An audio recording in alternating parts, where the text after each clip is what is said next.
Ang lugar na tinatawag nating Egypt ay hindi talaga Egypt ang pangalan noon. Orihinal itong tinawag na Kemet, ibig sabihin ay itim na lupa.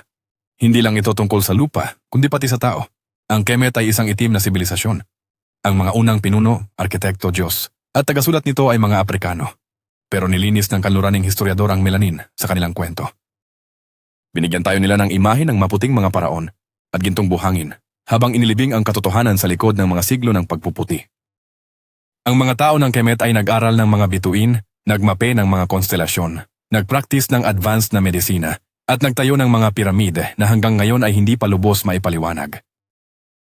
May 365 araw na kalendaryo bago pa man ang Rome. Nagawa na nila ang brain surgery bago umalis ang Europe sa Dark Ages. Sila ang lumikha ng sistema ng pagsulat, legal na kodigo, at mga teknik sa inhinyeriya na gamit pa rin ngayon.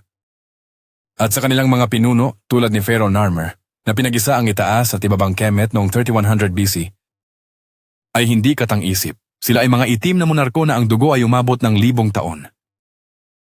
Pero nang dumating ang mga mananakop, pinalitan nila ang pangalan, inayos, at pinaniwalaan ang mundo na walang kasaysayan ang Africa.